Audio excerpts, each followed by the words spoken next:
की, तो ये बालाजी तिरुमला में है, जो आंध्र प्रदेश के राज्य में है। और ये बालाजी में प्रतिदिन लाखों लोग आया करते हैं दर्शन करने के लिए बालाजी को। और यहाँ पर बाल देने का भी बहुत बड़ा महत्व है। तो औरत या पुरुष जो भी लोग हैं यहाँ पर बाल भी दान देते हैं। और यहाँ बालाजी विश्व में इनका बहुत बड़ा प्रचार प्रसार है।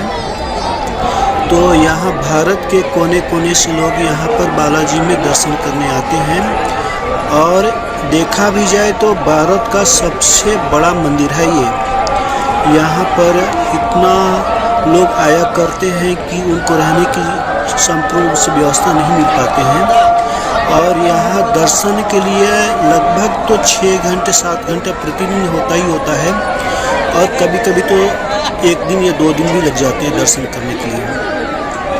तो ये बालाजी मंदिर है जो तिरुमला में है, आंध्र प्रदेश राज्य के अंदर में है। और ये बालाजी बहुत बड़ा प्रचलित है भारत के अंदर में। तो मैं आज बालाजी की स्टोरी सुना रहा हूँ। एक बार ऋषियों ने मिल करके यज्ञ कर रहे थे।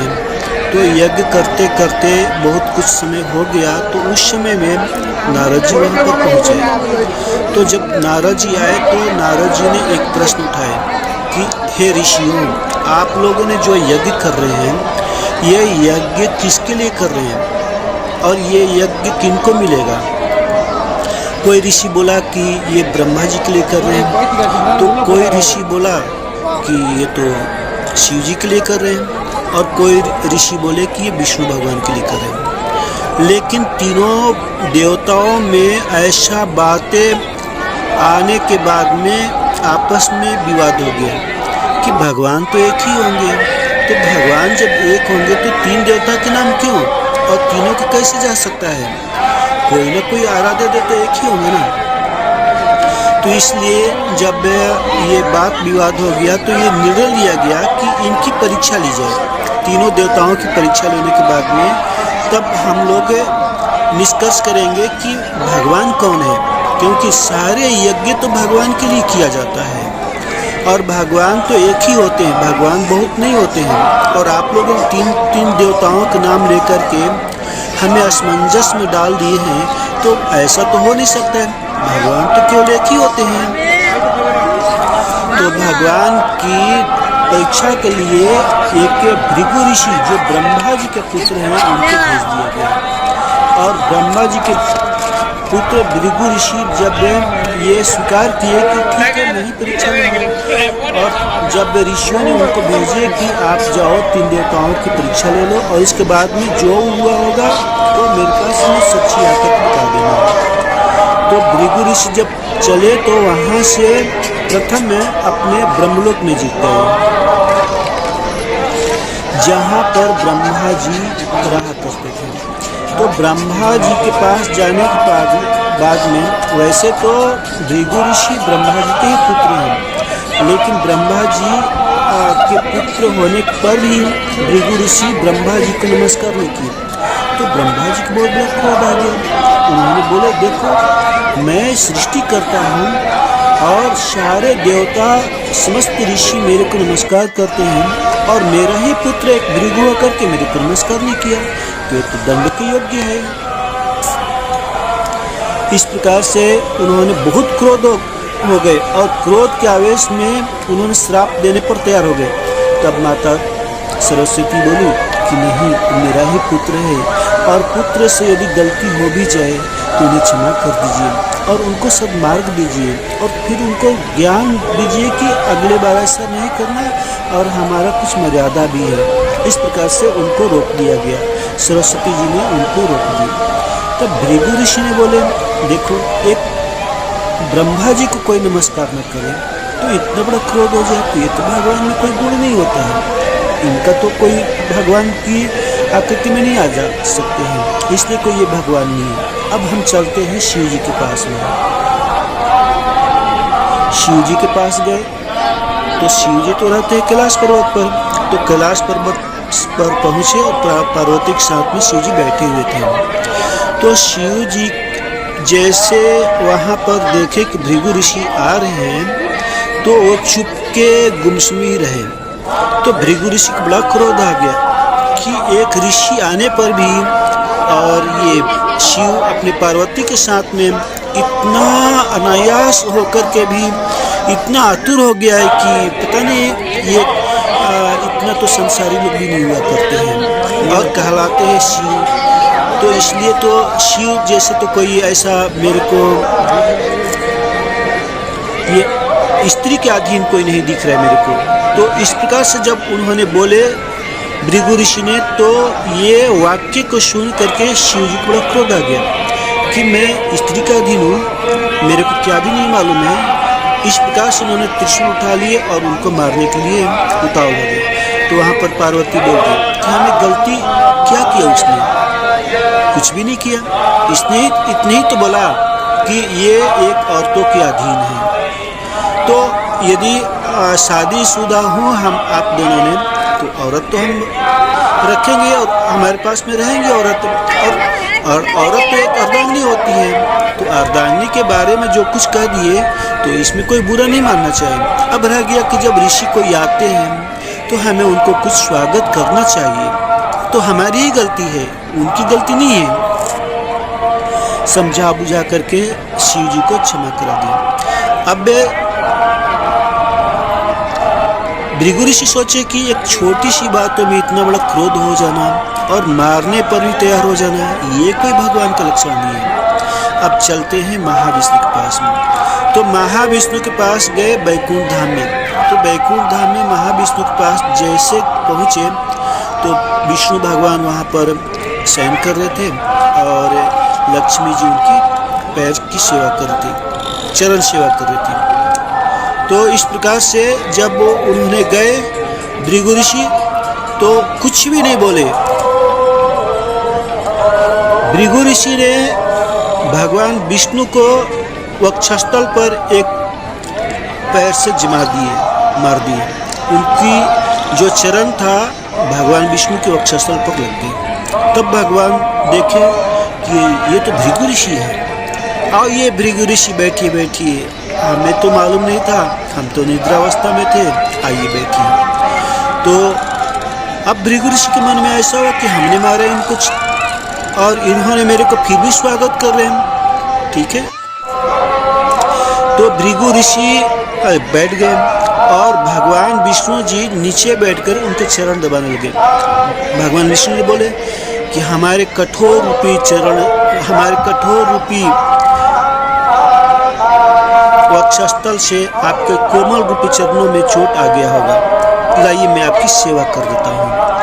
तो चरण दबाने लगे और चरण दबाते दबाते उनकी तीसरी नेत्र, भृगु जी की तीसरी नेत्र चरणों के अंदर में छुपाया हुआ था और तब उन्होंने निकाल लिए, तीसरी नेत्र को निकाल लिए। जब तीसरी नेत्र को निकाल लिए तब इनको ज्ञात हुआ कि जो हमने नेत्र छुपाया था, तीसरा नेत्र, वो किसी को नहीं मालूम, लेकिन इनको मालूम था और अभी उन्होंने निकाल लिए। तो इस प्रकार से इन्हीं ही भगवान हैं। और एक तो मैंने इनको मारा भी और इनमें इतना बड़ा दया भी है, इन्होंने इतना बड़ा मेरे को सेवा भी करने लगे और मेरे आँख तो दे दीजिए भगवान। तो भगवान विष्णु बोले कि नहीं, जब एक बार हम देता हूँ तो ठीक है, बहुत अच्छा से हम प्रसन्न से दे देता हूँ, लेकिन जब हम ले लेता हूँ तो फिर वापस नहीं देता हूँ। तब भी इनको मन में आया कि भगवान यही है और वहाँ पर कितने बार प्रार्थना किए कि भगवान दे दीजिए, लेकिन नहीं मिला उनको। तो वहाँ से भगवान नहीं मिलने पर नेत्र भृगु ऋषि लौटकर चले और सारे कथा वृतांत सुना दिए ऋषियों को। तो ऋषियों ने निष्कर्ष निर्णय करके ये बताया कि भगवान तो केवल एक है, महाविष्णु भगवान है। तो महाविष्णु भगवान ही है, उनकी यज्ञ किया जाता, वही इस यज्ञ के आराध्य देव है। इन्हीं की यज्ञ करने की हम लोग पुण्य को प्राप्त करते हैं। तो इसलिए भगवान विष्णु। तो जब चले आए भृगु ऋषि तब लक्ष्मी जी पूछी, भगवान आप हमारे पति देव हैं, आपको कोई मारे और हम चुपके रह जाए तो मेरे को तो अच्छा नहीं लगता है, इसलिए मैं ही यहाँ पर न रहूँ, मैं मृत्युलोक में चली जाती हूँ। तो लक्ष्मी जी रुष्ट होकर के मृतलोक में चली आई थी। तो बताया जाता है कि आंध्र प्रदेश में आकर के इसी चंद्रगिरी महाराज के पास में, जहाँ तिरुमला से लगभग 27 किलोमीटर दूरी पर है, यहाँ पर आकर के चंद्रगिरी महाराज के जो वंशज है आकाश महाराज के घर में जन्म ली। तो उनको मनाने के लिए भगवान विष्णु जी यहाँ पर आए और एक वेंकटेश और श्रीनिवास नाम करके एक बालक होकर के यहाँ पर उनको मना करके वैकुंठ में ले जाने के लिए आए थे। और ये लीला करने लग गए कि यहाँ पर आए और उनके साथ में जो भी बहुत बड़ा चरित्र हुआ है वो बहुत बड़ा लंबा चौड़ा है, इतना बोलेंगे तो वीडियो बहुत लंबी हो जाएगी। तो यहाँ पर आए और उनका नाम पार्वती था, जो आकाश राजा के पुत्री थी जिसको लक्ष्मी कहा जाता है। और इन्होंने जो विष्णु भगवान है तो श्रीनिवास हुए और यहाँ पर आकर के बगुला माँ को एक माँ का रूप बना करके और धर्म की माँ बना करके उन्होंने अपनी बगुला माँ का ही साथ में रह करके और पद्मावती पुत्री जो आकाश राजा की थी उनसे शादी की। शादी करने के बाद में और यहाँ पर बहुत सालों तक रहे उन्होंने। इसके बाद में रहने के बाद में सोचे कि अब हमें वैकुंठ जाना चाहिए। तो उन्होंने जो बालाजी है वेंकटेश भगवान जी के श्रीनिवास भी करते हैं, उन्होंने यहाँ पर से जाने के लिए इसी जंगल में आए थे जहाँ पर आप देख रहे हैं तिरुमला जो देख रहे हैं आपको। तो यहाँ पर भगवान बालाजी अपनी पत्नी पद्मावती के साथ लेकर आए थे। और ये जो मंदिर दिख रहा है, ये जो मंदिर दिख रहे हैं, तो ये मंदिर के पास ही आकर के ये वाली जो मंदिर, तो जो आपको सामने लोकेशन में मंदिर दिख रहा होगा, यहाँ पर भगवान बालाजी अपनी पत्नी पद्मावती को लेकर के साथ में आए थे और यहीं से अंतर ध्यान हो गए थे। कहा जाता है कि यहीं से उन्होंने वैकुंठ चले गए थे। जो श्रीनिवास बालाजी हैं, भगवान वेंकटेश है, यहीं से चले गए थे अपने वैकुंठ धाम में।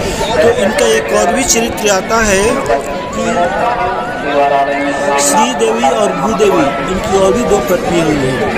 तो ये सुनने में आता है वर्णन कि जब रामावतार थे तो रामावतार में एक जब पाताल लोक में जब इनकी बहुत बड़ा अहिरावण ने जब इनको युद्ध में बलि देने के लिए ले गए थे, तो उस समय में एक परी थी जो इनसे शादी करना चाहती थी और उस समय में हनुमान जी इनको रोक दिए थे। तब उन्होंने बहुत बड़ा प्रार्थना की परी ने कि भगवान मैं आपके बिना नहीं रह सकती हूँ। तो भगवान राम जी ने आदेश दिए कि मैं ही कलयुग में श्रीनिवास वेंकटेश के रूप में प्रकट होंगे और तुम्हें से शादी करेंगे। तो वो भूदेवी और श्रीदेवी के रूप में आई थी और उनसे भी शादी की थी उन्होंने। तो वैसे तो इनकी पद्मावती ही इनकी उनसे धर्मपत्नी है, लेकिन 2 और भी बताया जाता है। तो एक है श्रीदेवी और एक है भूदेवी। तो श्रीदेवी और भूदेवी में जब लड़ाई हुआ कि पति तो मेरा है, तो पद्मावती बोली नहीं, पति आपका नहीं, पति हमारे हैं। इस प्रकार से जब लड़ाई हुआ तो लड़ाई होते समय जब भगवान जो वेंकटेश थे पर बैठ कर के देखने लगे दोनों के चरित्र, तो लड़ाई करते करते कि नहीं भगवान मेरा है, तो भगवान आपका नहीं, भगवान मेरे जन्म जन्मांतर तक मैं ही पत्नी रही हूँ और मेरे ही वेंकटेश भगवान मेरे पति रहे हैं, जो स्वयं शेष महाविष्णु भगवान विष्णु जी हैं। मैं लक्ष्मी हूँ, जन्म जन्मांतर में मैं ही उनकी पत्नी हूँ, आप नहीं मैं हूँ। तो जो माया रूपी जो श्रीदेवी और भूदेवी थी वो बोली कि नहीं मैं हूँ उनकी पत्नी, मेरा संपूर्ण अधिकार है। तो इस प्रकार से झगड़ा करते करते और दोनों को इस प्रकार से इतना दोनों झगड़ा कर रहे थे कि वेंकटेश भगवान यहाँ से अंतर्ध्यान करके वैकुंठ चले गए। तो जो सामने आपको मंदिर दिख रहा होगा, ये वाली जो मंदिर आपके सामने गोपुरम दिख रहे हैं और बहुत लोग आपको दर्शन करने के लिए। स्वामी रामेश्वर दास।